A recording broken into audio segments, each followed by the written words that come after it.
اٹھانے کے لیے نہیں بھیجا, آوارہ گردی کرنے کے لیے نہیں بھیجا, عورتوں پہ بدنظری کرنے کے لیے نہیں بھیجا, کسی کا گھر اجاڑنے کے لیے نہیں بھیجا.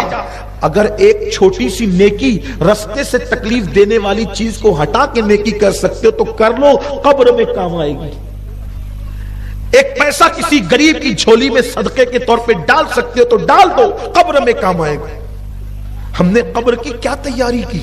اللہ کے حبیب صلی اللہ علیہ وآلہ وسلم فرماتے ہیں قبر جنت کے باغوں میں سے ایک باغ ہے یا جہنم کے گڑوں میں سے ایک گڑا ہے.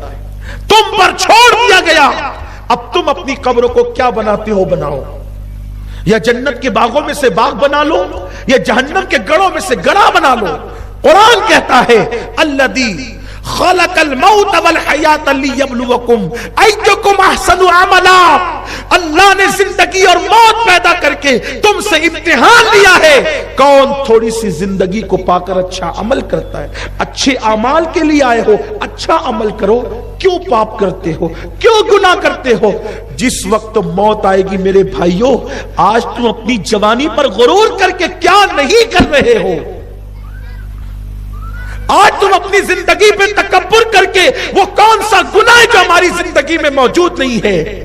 مذاق میں بھی جھوٹ بولنا حرام ہے, جھوٹ اپنی عادت بن گئی. ایسا مت کرو.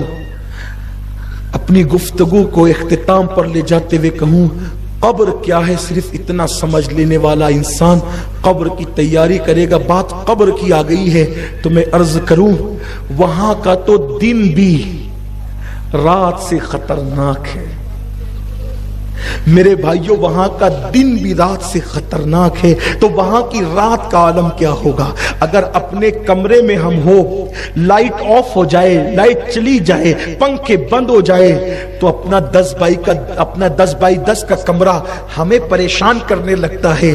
اپنے کمرے میں چپکلی چوہا دیکھ کر ہم ڈرتے ہیں.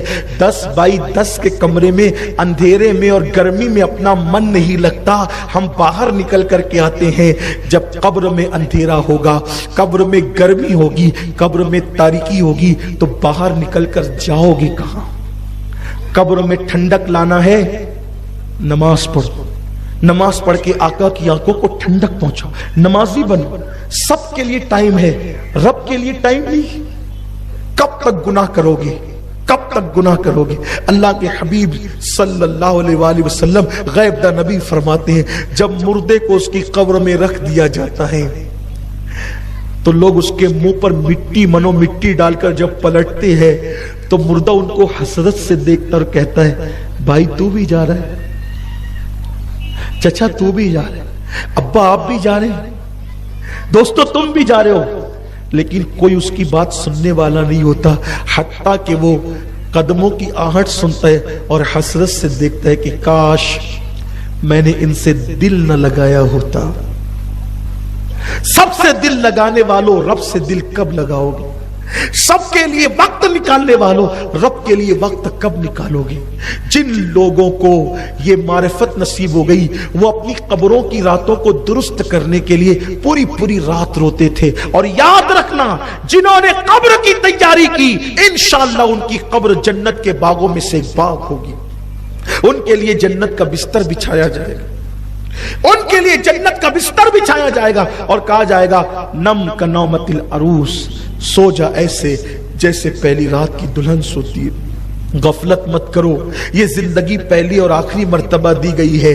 کب تک کہ نشے کی لت میں پڑو رہو گے, کب تک لڑائی جھگڑے کرتے رہو گے, کب تک کیرم کلبوں پہ وقت گزارتے رہو گے, کب تک تاش کے پتے کھیلتے رہو گے, کب تک موبائل کے اندر گم رہو گے. موبائل ضرورت کے مطابق استعمال کرو, منع نہیں ہے, لیکن پوری رات پورا دن اس میں لگا رہے ہو. نہیں میرے بھائی, بہت جلدی موت آئے گی. آقا ارشاد فرماتے موت جب آتی ہے تو اتنی تکلیف کے ساتھ آتی ہے کہ تلوار کی 313 ضربیں اگر ایک ساتھ کسی کے اوپر لگائی جائے تو اتنی تکلیف نہیں ہوتی جتنی روح کے نکلتے وقت انسان کو تکلیف ہوتی. جو ایمان پر دنیا سے چلے گئے وہ کامیاب ہو گئے. اب باری اپنی ہے, اس گھاٹی سے ہمیں گزرنا ہے, اس کی تیاری کرو. دنیا کی رنگریلیوں میں کب تک ڈوبے رہو گے؟ لوگ کہتے ہیں ارے وہ ابھی بیٹھا تھا ابھی چلا گیا. ابھی کھانا کھا رہا تھا چلا گیا, ابھی مجھ سے مل کے گیا چلا گیا. جیسے ہم لوگوں کے لیے کہہ رہے ہیں, ایک دن لوگ اپنے لیے بھی کہیں گے ابھی کھڑا تھا چلا گیا, ابھی بیٹھا تھا چلا گیا. تھوڑا اللہ کے لیے اپنے حال پہ رحم کر. تمہاری منت کرتا ہوں, تمہارے ہاتھ جوڑتا ہوں, میری قوم کے جوانوں, دنیا میں پاپ کے لیے نہیں آئے تھے, دنیا میں گناہ کے لیے نہیں آئے تھے, دنیا میں بدکاری کے لیے نہیں آئے تھے, اپنی قبر کو بہتر بنانے آئے تھے, اپنی آخرت کو بہتر بنانے آئے تھے. بھولا ہوا سبق یاد کرو. مدینے کے تاجدار نے تمہاری آخرت کو سنوارنے کے لیے جو تمہیں اصول عطا کیے ہیں, ان اصول کو اختیار کرو. خدا کے لیے قبر میں کوئی کام نہیں آئے گا, قبر میں ہمیں اکیلے جواب دینا ہوگا. قبر کے اندھیرے کو اگر اجالے میں تبدیل کرنا ہے, اللہ کے گھروں کو آباد کرو. داڑیاں منڈا کر گٹروں میں مت پھینکو, چہروں پہ داڑیاں سجاؤ. صدقہ کثرت سے دو, اللہ بری موت سے بچائے گا. آقا ارشاد فرماتے ہیں جو کثرت سے صدقہ دیتا ہے اللہ اس کو بری موت سے بچاتا ہے. ہمیشہ سچ بولو تاکہ مرتے وقت زبان پہ کلمہ نصیب ہو, اچھی موت آئے, کلمے والی موت آئے. گانے مت گنگناؤ, کانوں میں ایئر فون لگا کر کے وقت مت برباد کرو. آج میرے شہر مالیگاؤں شہر جس کو ہم کہتے ہیں گنبد و مینار کے شہر کے نام سے پوری دنیا میں مشہور ہے مالیگاؤں, لیکن رات کے 2-2, 3-3 بجے تک 4 لڑکے وہاں بیٹھے, 2 لڑکے وہاں بیٹھے, 6 جوان وہاں بیٹھے. کیا کر رہے ہیں؟ کچھ نہیں, صرف ٹائم پاس کر رہے ہیں. میرے بھائی بتا, جتنا تو نکڑ پہ بیٹھ کے وقت برباد کر رہا ہے, اگر گھر میں بیٹھ کر کے تو اتنا وقت درود پڑھے تو کم سے کم 1000 مرتبہ تو درود شریف پڑھ سکتا ہے. اگر نہیں توفیق ہے تو کم سے کم بیوی بچوں کو ہی ٹائم دو. بچے ترس جاتے ہیں یار ماں باپ سے ملنے کے لیے, اپنی اولاد کو وقت دو. لوگ کہتے ہیں مولانا بچے بڑے ہونے کے بعد ماں باپ کے پاس رکتے کیوں نہیں؟ قصور اپنا ہے. بچوں کو بچپن میں ماں باپ کی ضرورت ہوتی ہے اور بڑھاپے میں ماں باپ کو بچوں کی ضرورت ہوتی ہے. تو بچپنے میں بچے آپ دیکھتے ہوں گے کہ ہر جگہ آنے ضد کرتے, ابا میں بھی آؤں گا, امی میں بھی آؤں گا. کیوں؟ اس کو ماں باپ سے اتنا لگاؤ ہے کہ وہ ہر جگہ ماں باپ کے ساتھ رہنا چاہتا ہے.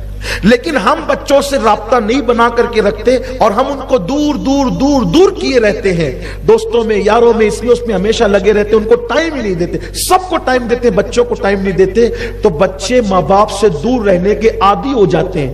پھر وہ اتنے عادی ہو جاتے ہیں کہ جب ہمیں ضرورت پڑتی ہے بڑھاپے میں تو پھر وہ ہمارے قریب نہیں آتے. اس لیے اپنے بچوں کو بھی ٹائم دو, اپنی بیوی کو بھی ٹائم دو, یہ بھی عبادت ہے. ایک بچے کا بہترین دوست اس کا باپ ہو سکتا ہے, اس کی ماں ہو سکتی ہے. ٹائم دو, وقت دو. اللہ کے رسول علیہ السلام اتنی مصروفیات کے باوجود اپنے اہل خانہ کو ٹائم دیتے تھے.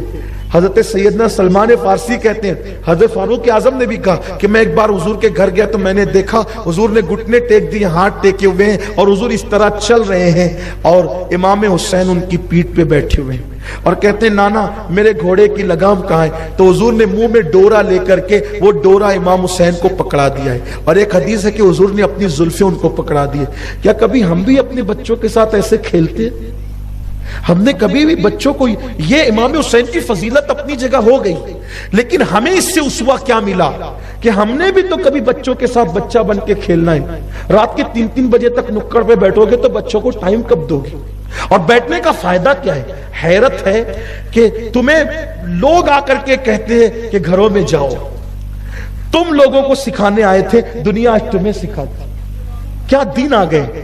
آج مسلمان جتنا بدنام ہے اتنا کوئی بدنام نہیں ہے. کتنا رونا رویا جائے, کتنی بات کہی جائے. ارے نئی نیند آتی, کتاب پڑھو, گھر میں جا کے قرآن پڑھو, تفسیر پڑھو, دینی کتاب پڑھو, حضور کی سیرت پڑھو, اللہ کے حبیب علیہ الصلوۃ والتسلیم کی سیرت طیبہ کا مطالعہ کرو, وقت کا صحیح استعمال کرو.